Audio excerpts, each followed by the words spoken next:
और उत्तर प्रदेश को भय और भ्रष्टाचार मुक्त कर विकास के पथ पर अग्रसर करने वाले यशस्वी मुख्यमंत्री आदरणीय योगी आदित्यनाथ जी से आग्रह करूंगा कि वो आए और हमारा वक्तव्य हम लोगों के बीच में सिर्फ शब्द हम लोगों के बीच में रखे।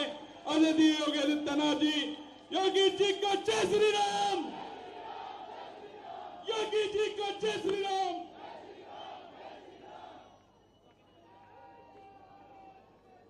भारत माता की, भारत माता की, भारत माता की, मनसा देवी की, मनसा देवी की,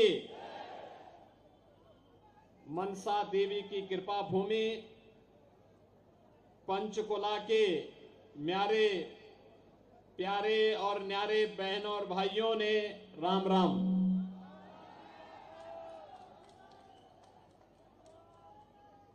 गुरुद्वारा नाडा साहिब जी की इस पवित्र भूमि पर शीश नवाते हुए मैं आप सबका हृदय से अभिनंदन करता हूं।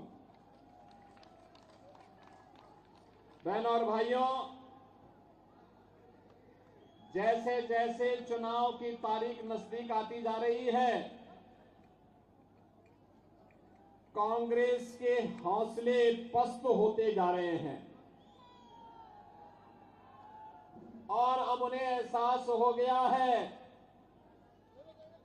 कि हरियाणा में उनकी दाल नहीं गलने वाली है। यहां की माताओं बहनों ने एक नारा दिया है कि म्यारा हरियाणा, नॉन स्टॉप हरियाणा। हरियाणा का विकास ऐसे ही नॉन स्टॉप चलना चाहिए। तीसरी बार फिर से भारतीय जनता पार्टी को मौका मिले और यही आह्वान करने के लिए मैं आपके बीच आया हूं कि भरोसा दिल से भाजपा, भरोसा दिल से भाजपा। मंच पर उपस्थित हरियाणा विधानसभा के माननीय अध्यक्ष और आपके लोकप्रिय विधायक और वर्तमान में प्रत्याशी श्री ज्ञानचंद गुप्ता जी, कालका विधानसभा क्षेत्र से भारतीय जनता पार्टी की लोकप्रिय प्रत्याशी श्रीमती शक्ति रानी शर्मा जी, हिमाचल प्रदेश के हमारे पूर्व मुख्यमंत्री माननीय श्री जयराम ठाकुर जी, जिला अध्यक्ष भारतीय जनता पार्टी श्री दीपक शर्मा जी, प्रदेश उपाध्यक्ष श्री बंतो कटारिया जी, मेयर पंचकुला श्री कुलभूषण गोयल जी, प्रदेश अध्यक्ष युवा मोर्चा श्री योगेंद्र शर्मा जी, संयोजक पंचकुला विधानसभा श्री हरेंद्र मलिक जी और जिनकी आवाज ने पूरे देश और सनातन धर्मावलंबियों को विभूत किया, जो राम को लाए हैं, इस भजन को लोकप्रिय बना करके आम जन तक पहुंचाने वाले सुप्रसिद्ध भजन गायक श्री कन्हैया मित्तल जी, उत्तर प्रदेश सरकार के मंत्री श्री ब्रजेश सिंह जी, पंचकुला और कालका से जुड़े हुए मेरे सभी उपस्थित बहनों और भाइयों, हरियाणा विधानसभा चुनाव 5 अक्टूबर को होने जा रहा है। बहनों और भाइयों, शारदीय नवरात्रि 3 अक्टूबर से प्रारंभ हो रहा है। शारदीय नवरात्रि की तीसरी तिथि हरियाणा के भाग्य को बनाने वाली तिथि साबित होनी चाहिए। और याद रखना, जगत जननी मां भगवती लक्ष्मी वह कमल के फूल पर ही विराजमान होकर के सुख और समृद्धि की अपना अनुकंपा बरसाती है। और इसीलिए आपसे आह्वान करने के लिए मैं आया हूं। ये डबल इंजन सरकार का महत्व क्या होता है? अगर इसका महत्व देखना हो, दो घटनाओं से आप आसानी से समझ सकते हैं। एक, अयोध्या धाम की धरती से मैं यहां पर आया हूं। अयोध्या का नाम लेते ही यहां पर सभी राम भक्तों के मुंह से जय श्री राम का नारा निकल पड़ा। बहनों और भाइयों, 5 सदी के बाद, 500 वर्षों के बाद अयोध्या में रामलला अपनी पावन जन्मभूमि पर फिर से विराजमान हो गए हैं। मैं केवल एक बात पूछना चाहता हूं,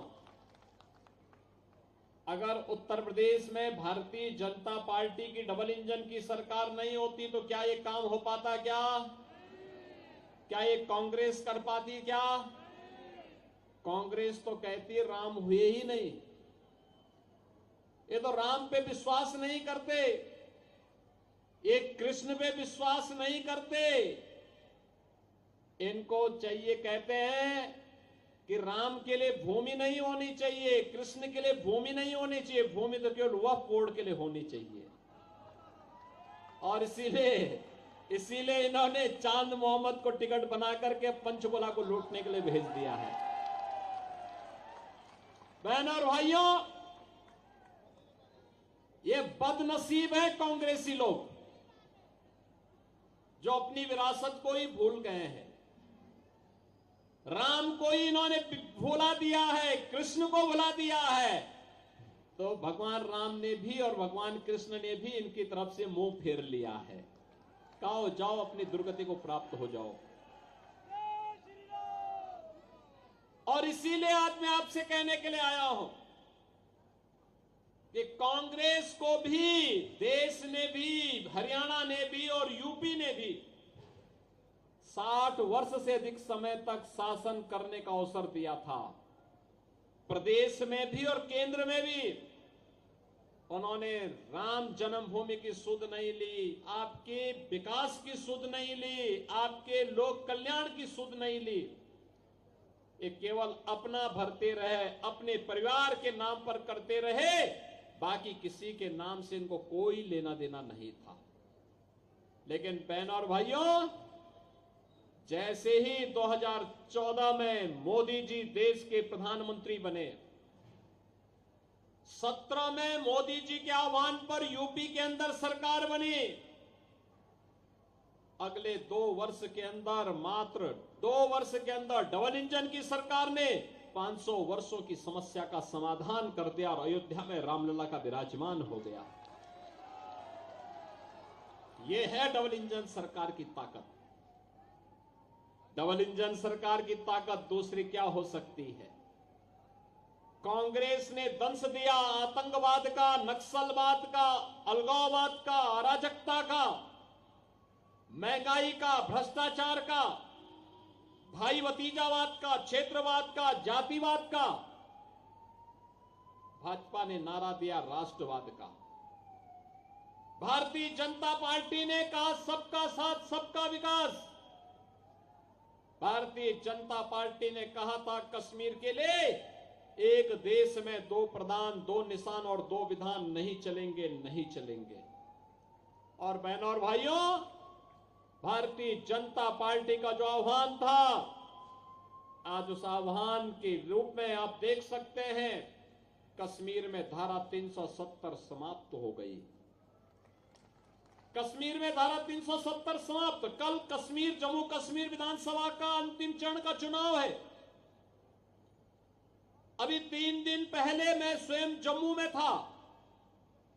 जम्मू एयरपोर्ट पे मैं गया तो एक आवाज आई कि राम राम साहब, जो कि मेरा कोई परिचय था नहीं, तो मैं सीधे जा रहा था। तब तक आवाज आई फिर कि योगी जी राम राम। मैंने देखा तो एक मौलवी थे। मैं भौचक रहा। तो मैंने पूछा, मैंने कहा भी क्या यहां पे सभी मौलवी राम राम का ही संबोधन करते हैं क्या? तो मुझे एयरपोर्ट के एक अधिकारी ने कहा, नड़ी साहब करते नहीं थे, अब करने लग गए हैं। मैंने कहा क्यों? कहा ये धारा 370 को हटाने का इंपैक्ट है, और इसीलिए मैं आपसे कहने के लिए आया हूं, भारतीय जनता पार्टी जितनी मजबूत होगी, भारत उतना मजबूत होगा। भारत जितना मजबूत होगा, आप उतने शक्तिशाली और सामर्थ्यवान बनेंगे, और आप जितने सामर्थ्यवान बनेंगे, उतना ही भारत के अंदर हरे रामा हरे कृष्णा की गूंज होती हुई दिखाई देगी, हर गली, हर मोहल्ले, हर गांव, हर शहर में। बहनों और भाइयों, यही कहने के लिए मैं आया हूं, डबल इंजन की सरकार गारंटी है विरासत के सम्मान का। डबल इंजन की सरकार गारंटी है विकास का। डबल इंजन की सरकार गारंटी है लोक कल्याण का। याद करिए, कांग्रेस के समय में किसान आत्महत्या करता था, नौजवान पलायन करता था, गरीब भूख से मरता था, बहन और बेटियों की इज्जत सुरक्षित नहीं थी। और आज कमबख्त पाकिस्तान भूखों मर रहा है, भीख का कटोरा लेकर के दुनिया के अंदर जाता है, कोई पूछने वाला नहीं। और मोदी जी के नेतृत्व में भारत 80 करोड़ लोगों को फ्री में राशन की सुविधा का लाभ दे रहा है। 60 करोड़ लोगों को 5 लाख रुपए की आयुष्मान भारत की सुविधा का लाभ दे रहा है। 5 लाख रुपए प्रतिवर्ष स्वास्थ्य बीमा के लिए, कहीं भी जाइए उपचार करा के आइए। 12 करोड़ किसानों को किसान सम्मान निधि का लाभ, करोड़ों स्ट्रीट वेंडर को प्रधानमंत्री स्वनिधि योजना का लाभ, 10 करोड़ गरीबों के घर में रसोई गैस का सिलेंडर, 12 करोड़ गरीबों के लिए शौचालय का निर्माण, और 4 करोड़ गरीबों के लिए मकान बनाने का काम ये मोदी जी के नेतृत्व में भारतीय जनता पार्टी ने किया है। बहनों और भाइयों, हाईवे 4 लेन के, 6 लेन के, 8 लेन के, 12 लेन के, मेट्रो, रैपिड रेल, बेहतरीन air connectivity, IIT, IIM, AIIMS, ये अब नई पहचान बन रही है नए भारत की। 1 डिस्ट्रिक्ट 1 मेडिकल कॉलेज, हर घर नल की योजना, ये सभी तो किसी का चेहरा देख करके नहीं, सबका साथ और सबके विकास के भाव के साथ भारतीय जनता पार्टी ने किया। बहनों और भाइयों, यहां पे हमारे पूर्वांचल से बहुत सारे लोग होंगे, वे जानते होंगे पहले जब वे काम धंधा करने के लिए आते थे, उन्हें घर की चिंता होती थी। घर की चिंता इस बात को लेके होती थी कि पता नहीं कौन घर में कब्जा कर ले, कौन जमीन पे कब्जा कर ले। लेकिन पिछले 7.5 वर्ष के अंदर उत्तर प्रदेश के अंदर जिस भी माफिया ने कहीं पे कोई कब्जा किया है तो खाली हो चुका है, स्वयं खाली हो गया। इससे पहले कि वहां बुलडोजर चलता हो, स्वयं खाली होके वहां गए। अब वहां कब्जा नहीं होता है। 7.5 वर्ष में वहां कोई दंगाई नहीं हुआ। दंगाई या तो जेल में या जहन्नुम में। राम नाम सत्य है की यात्रा निकल गई। और बहनों और भाइयों, यही मैं कहने के लिए आया हूं, कार्य करने के लिए दम चाहिए और दमदार सरकार भी चाहिए। जब सरकार होगी दमदार तो कार्य होगा ईमानदारी के साथ, और वही दमदार सरकार, डबल इंजन की सरकार भारतीय जनता पार्टी केवल दे सकती है। जो लोग राम को कोसते होंगे, जो एक्सीडेंटल हिंदू हैं, वे आपके प्रति भी और देश के प्रति भी ईमानदार नहीं हो सकते। कभी नहीं हो सकते। और यही कहने के लिए मैं आया हूं, ये पंचकुला एक नई पहचान हरियाणा की है। पंचकुला विकास की धुरी बन रही है। विधानसभा अध्यक्ष के रूप में, यहां के विधायक के रूप में श्री ज्ञानचंद गुप्ता जी के नेतृत्व में विकास की धारा यहां पर बही है, मजबूती के साथ आगे बढ़ी है। बहनों और भाइयों, एक महत्वपूर्ण संवैधानिक पद पर बैठने के बाद व्यक्ति के पास जिम्मेदारी होती है और ये उस क्षेत्र के जनता जनार्दन का दायित्व बनता है कि उनके द्वारा चुना गया जनप्रतिनिधि न केवल उनकी विधानसभा के लिए बल्कि पूरे प्रदेश के लिए कार्य कर रहा है और विधानमंडल के कार्यक्रमों के साथ देश और दुनिया का भ्रमण करके अपने हरियाणा के बारे में भी लोगों को अवगत करा रहा है। और ज्ञानचंद गुप्ता जी ने यही यहां के लिए किया है, एक पहचान दी पंचकुला को, एक अभियान के साथ आगे बढ़े हैं। और इसीलिए आपका आह्वान करने के लिए मैं आया हूं, आपसे कहने के लिए कि भारतीय जनता पार्टी ने से ज्ञानचंद गुप्ता जी को फिर से अपना प्रत्याशी बनाकर के पंचकुला में उतारा है। और साथ साथ कालका विधानसभा क्षेत्र से श्रीमती शक्ति रानी शर्मा जी को भी भारतीय जनता पार्टी ने प्रत्याशी बनाकर के उतारा है। बहनों और भाइयों, अब तो नवरात्रि का तिथि भी प्रारंभ हो चुकी है। कालका जी और साथ साथ मनसा देवी, हिमाचल की सीमा ही वहां से प्रारंभ हो जाती है। इसके बाद हिमाचल तो